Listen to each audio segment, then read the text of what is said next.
Ici, je partage ces 7 types de pierres qui sont 7 façons de communiquer. Premièrement, la répondance. C'est reconnaître ses torts envers Dieu. Jésus n'a jamais fait cette prière, car il n'a jamais péché. Nous, chrétiens, avons l'habitude de nous repentir devant le Seigneur, de reconnaître nos erreurs devant Dieu. Nous devons aussi le faire envers les autres, reconnaître nos torts. Pourquoi? Si quelqu'un commet une erreur et refuse de reconnaître ses torts envers vous, comment vous sentiriez-vous? Vous penseriez que cette personne ne montre aucun remords pour ses erreurs, aucun souci pour le mal qu'elle vous a causé. Est-ce que nous aimerions quelqu'un comme ça? Non, bien sûr. Donc, cette relation se détériorerait inévitablement avec le temps. Les murs de séparation devenant de plus en plus épais.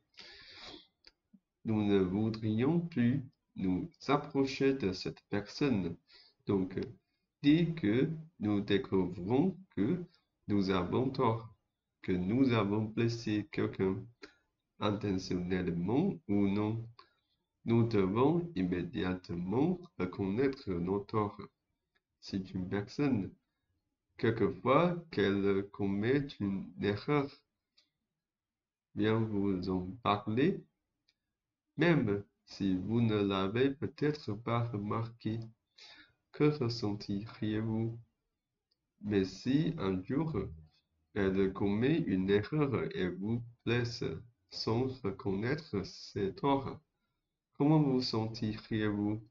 Vous seriez plus enclin, enclin à lui pardonner. Pourquoi?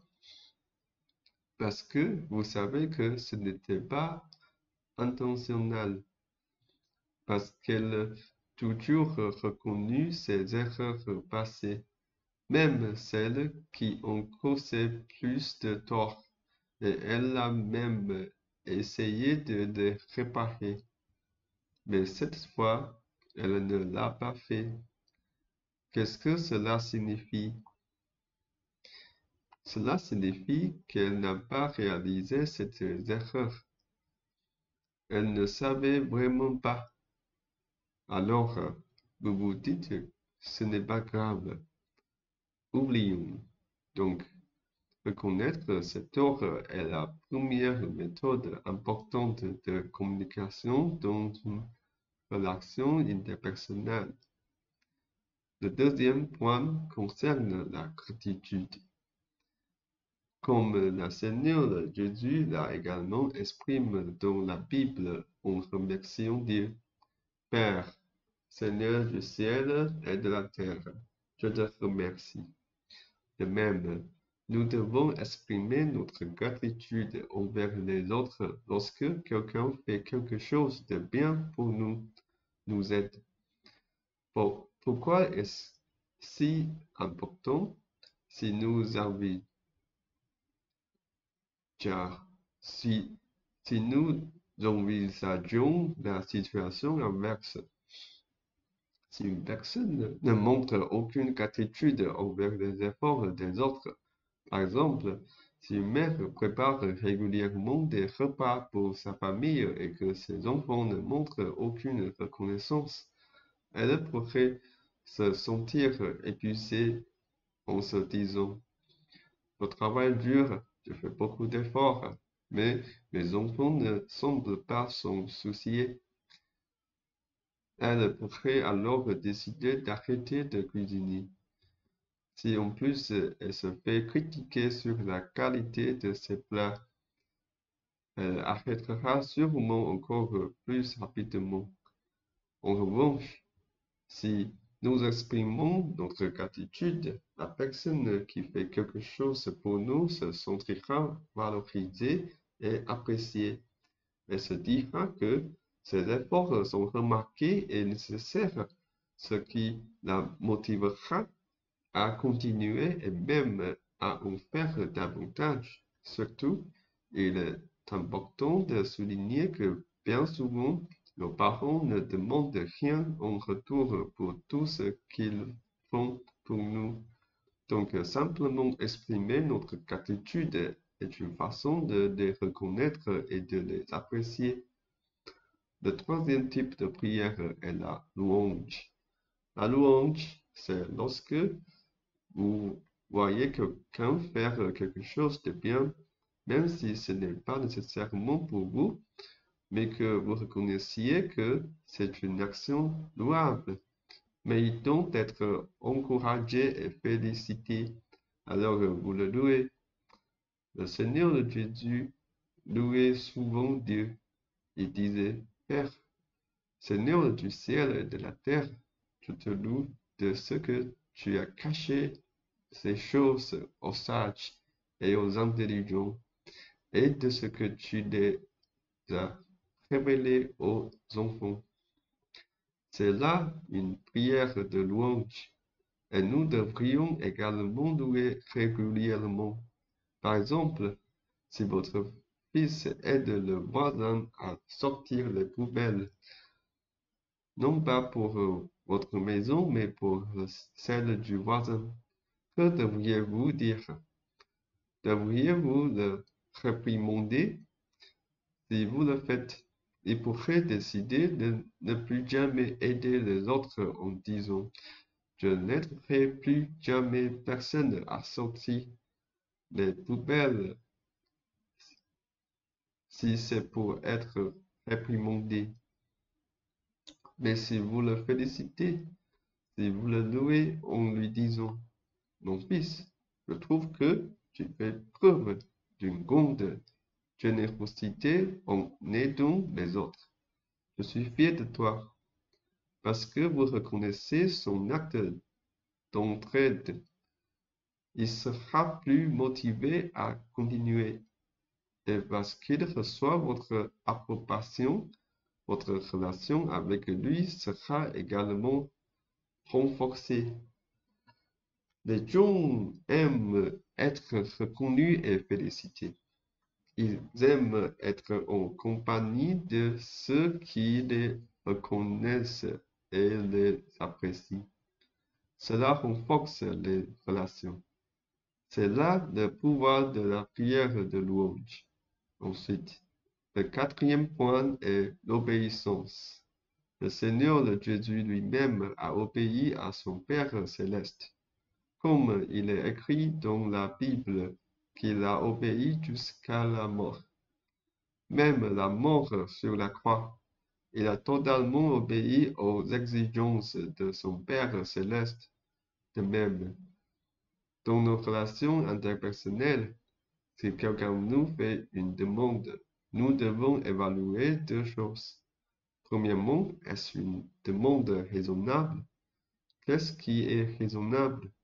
C'est une demande qui ne nous incite pas à pécher, qui ne vous incite pas à commettre des actions immorales comme mentir, tromper, voler, commettre l'adultère, porter un faux témoignage, etc. Si la demande est légitime et raisonnable, alors nous devons vérifier si nous avons les capacités, les ressources et le temps nécessaires pour y répondre. Si nous sommes occupés par d'autres tâches, ou si nous ne sommes tout simplement pas en mesure de le faire, nous devons simplement expliquer la situation en disant que nous ne pouvons pas le faire en raison d'un manque de compétences ou de temps, etc. Si la demande est raisonnable et que nous sommes en mesure de répondre, alors nous devrions aider la personne. Si nous aimons vraiment cette personne, alors nous devrions lui obéir et l'aider. Par exemple, si une mère voit son fils jouer sur son téléphone et lui demander d'aller acheter des œufs pour elle, Si le fils refuse d'obéir en faisant semblant d'être occupé et continue de jouer sur son téléphone, la mère ressentira un sentiment de désespoir en pensant que son fils est inutile, qu'il ne bouge même pas pour acheter des œufs quand on lui demande, et qu'il ne pense qu'à jouer sur son téléphone. Mais si le fils est vraiment occupé, il peut simplement dire à sa mère qu'il est occupé. Cependant, ce n'est rien qui l'empêche de le faire et qu'il en a les capacités. Alors, il devrait obéir et aller acheter des œufs. Oui, parce que nous aimons notre famille. L'obéissance est une manifestation de l'amour. Le cinquième point est le service. Pour récapituler ce qui a été dit précédemment, le premier point était le repentir, c'est-à-dire reconnaître ses erreurs. Le deuxième était la gratitude. Le troisième était la louange.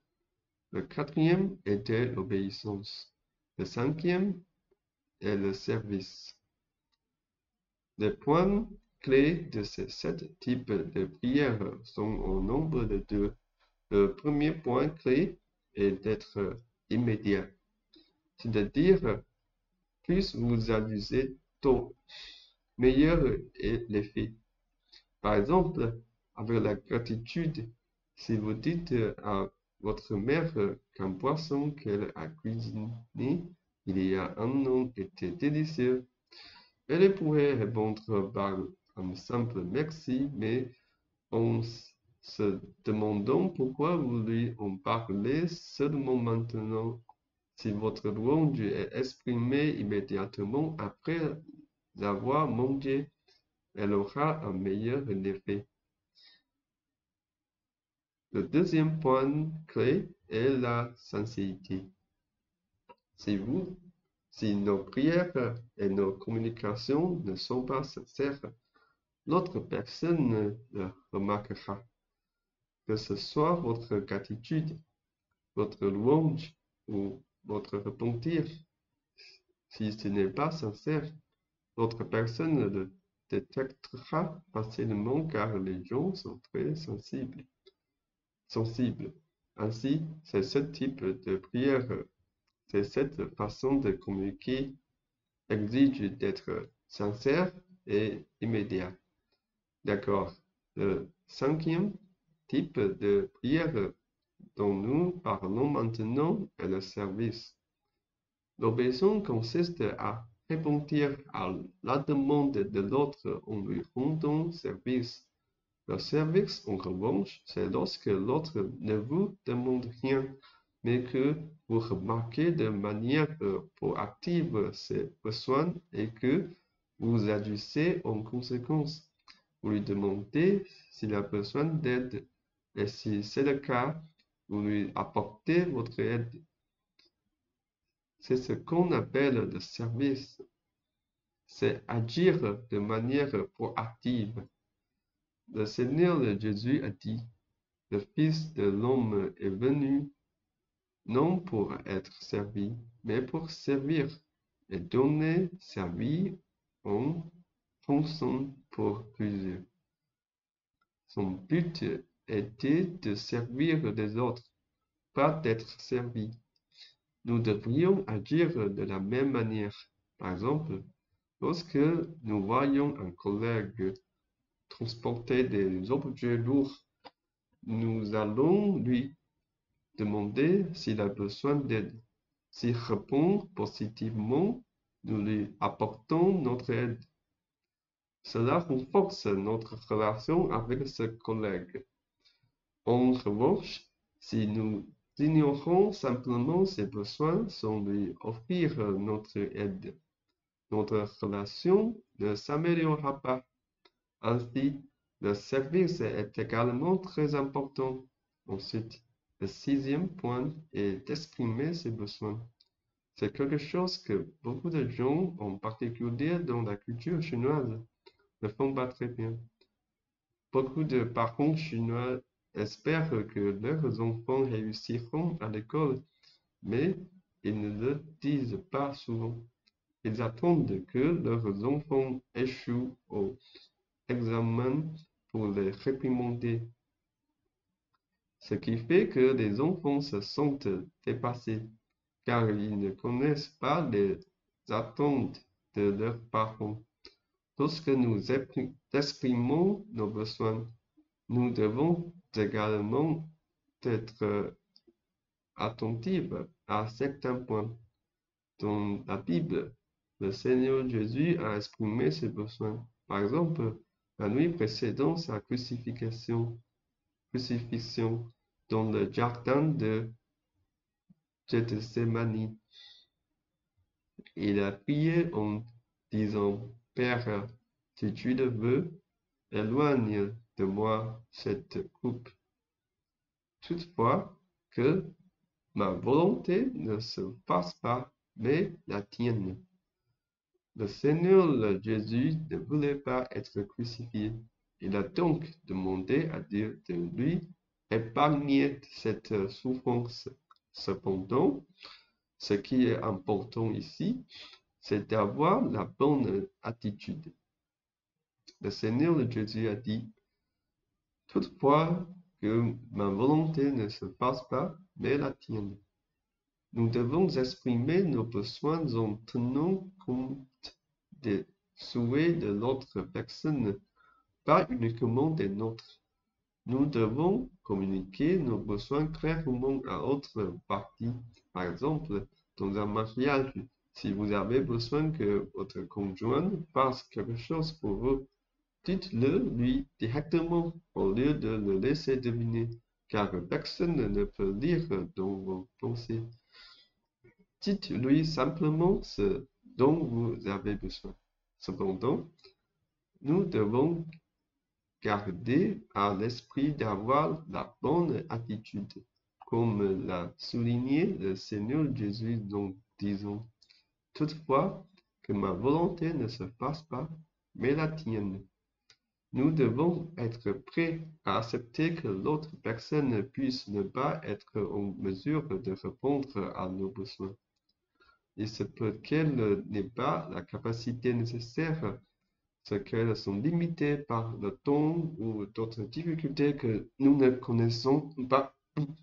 Nous devons être prêts à accepter que l'autre personne ne puisse pas toujours répondre à nos besoins. Si nous nous mettons en colère contre eux, pour cela, c'est nous qui sabotons la relation. Les parents ont des attentes envers leurs enfants.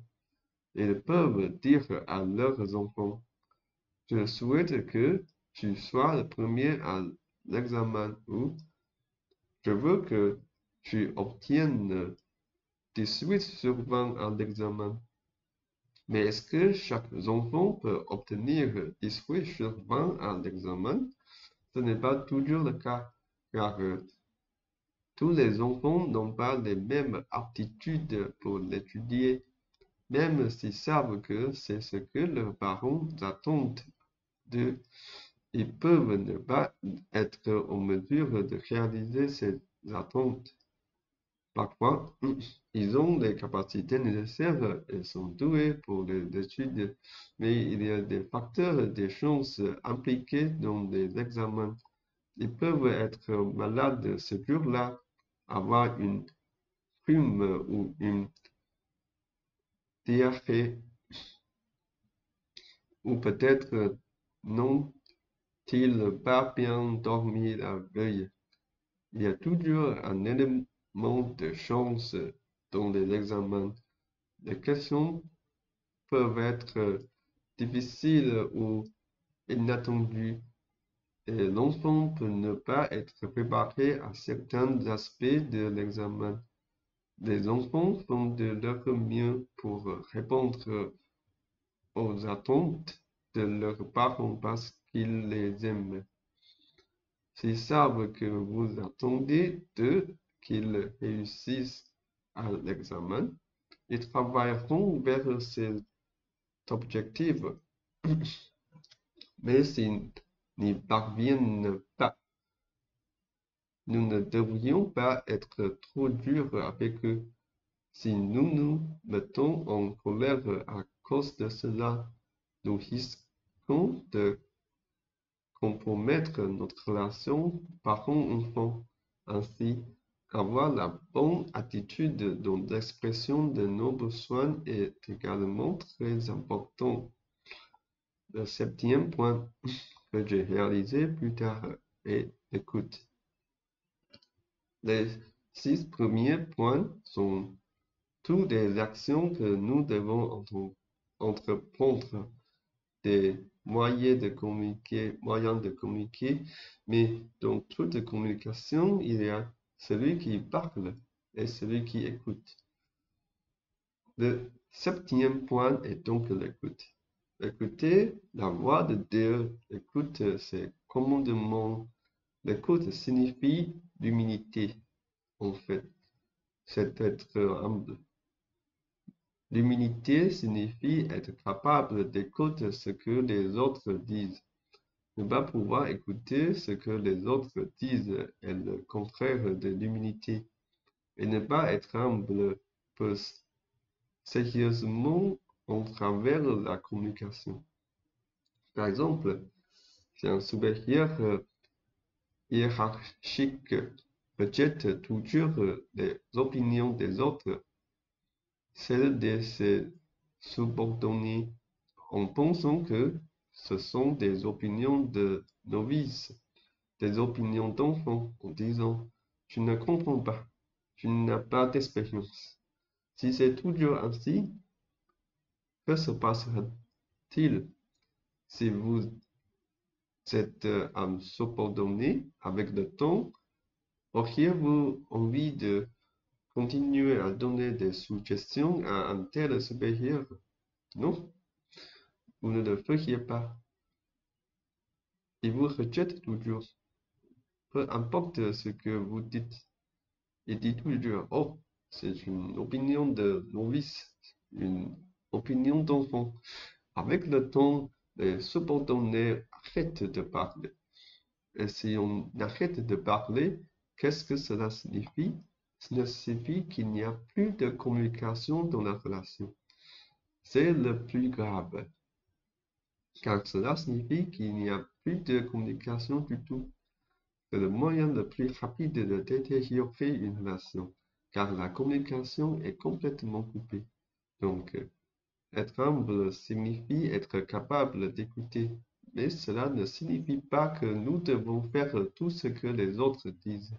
Cela signifie que nous devons être capables d'entendre, de réfléchir sérieusement à ce qui est dit, de déterminer si cela a du sens ou non. Si c'est le cas, nous devons nous améliorer, sinon nous n'adopterons pas. Mais nous devons être capables d'entendre ce que l'autre dit et d'y réfléchir. C'est ce qu'on appelle l'humilité, c'est l'écoute. À ce moment-là, j'ai réalisé que c'était la réponse à tous les problèmes de relations interpersonnelles. Cette réponse était à la fois simple et élégante. À ce moment-là, j'ai voulu la partager et la promouvoir avec des autres. Mais si quelqu'un me demandait si je pouvais le faire moi-même, pour être honnête, je ne le pouvais pas à l'époque. La personne pourrait me demander si tu ne peux même pas le faire toi-même, pourquoi nous en parler? Je savais aussi que je ne pouvais pas le faire.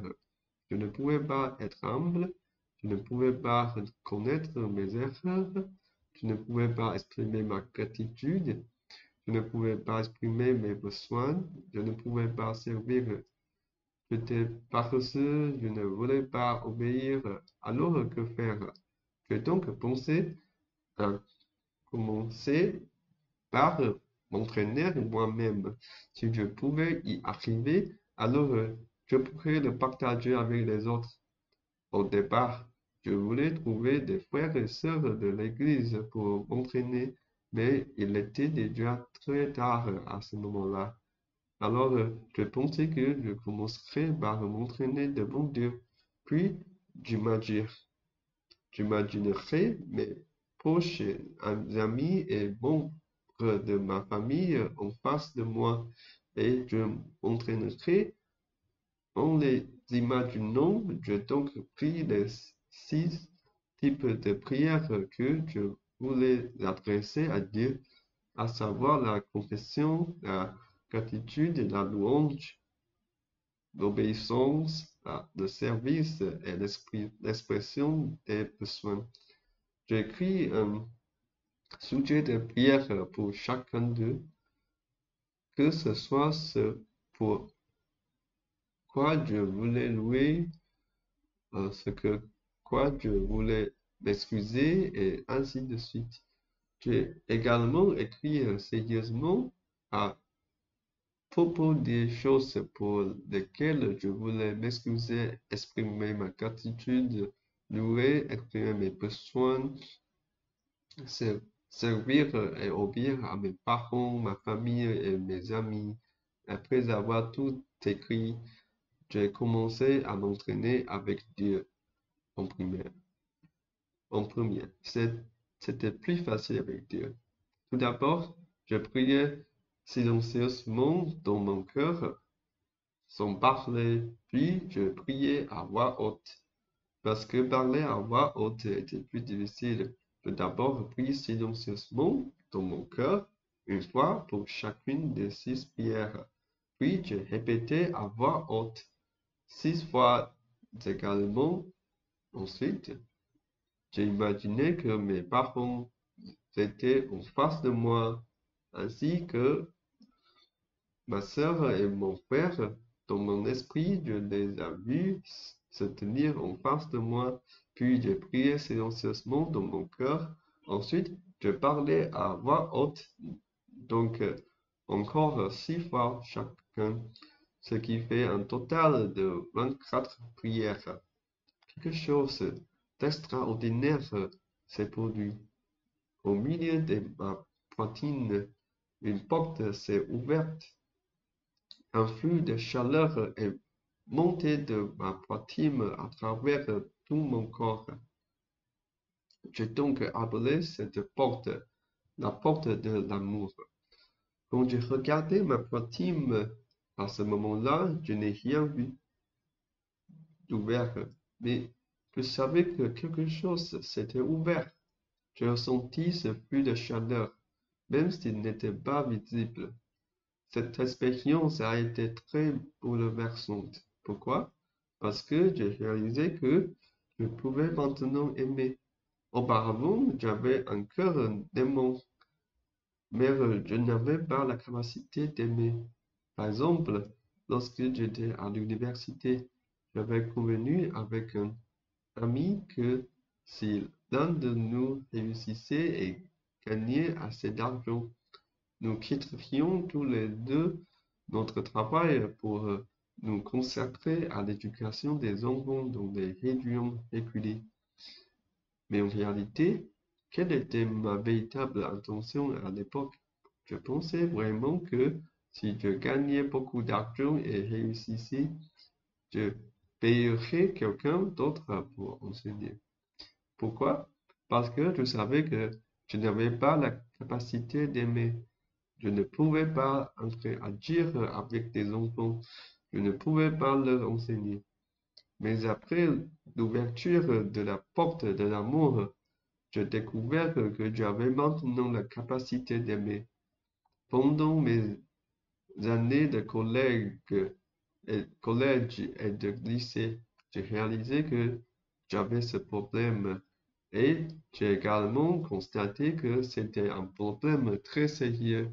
Je savais que si je voulais réussir, je devais être capable de bien m'entendre avec les autres.